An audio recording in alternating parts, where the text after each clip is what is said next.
شروع کرتا ہوں اللہ تعالیٰ کے نام سے جو بڑا مہربان نہایت رحم والا ہے۔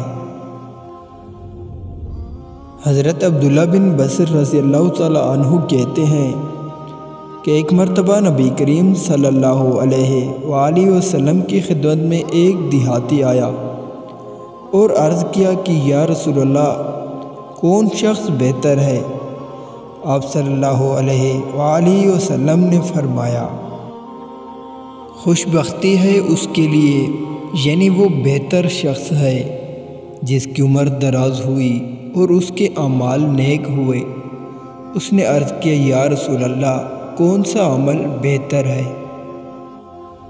آپ صلی اللہ علیہ وآلہ وسلم نے فرمایا، یہ کہ جب تم دنیا سے جدا ہو تو تمہاری زبان اللہ کے ذکر سے تر ہو۔ جس طرح زبان کی خشکی زبان کے رکنے کے لیے کنایا ہے، اسی طرح زبان کی تری زبان کی روانی کے لیے کنایا ہے، یا پھر یہ کہ یہاں زبان کی تری اس بات سے کنایا ہے کہ مرتے دم تک ذکر پر مداوت ہو، بائیں طور کی ذکر اللہ سے زبان خشک نہ ہونے پائی ہو کہ جان نکلے۔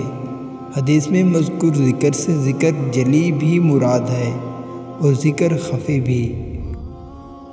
زبان کے بارے میں دونوں احتمال ہیں، قلبی بھی مراد ہو سکتی ہے اور قالبی زبان بھی، یعنی چاہے دل کی زبان سے ذکر کرے چاہے ظاہری زبان سے، لیکن دونوں ہی سے ہو تو بہت ہی خوب ہے۔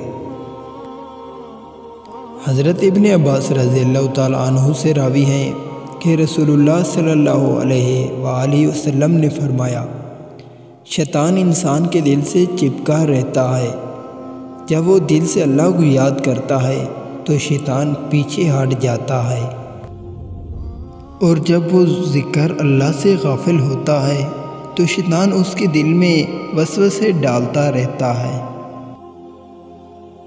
پیارے دوستو، السلام علیکم۔ مزید اس طرح کی ویڈیوز دیکھنے کے لیے چینل کو سبسکرائب کر لیں۔ اللہ آپ کو ہمیشہ خوش و خرم اور اپنے حفظ و امان میں رکھے، آمین ثم آمین۔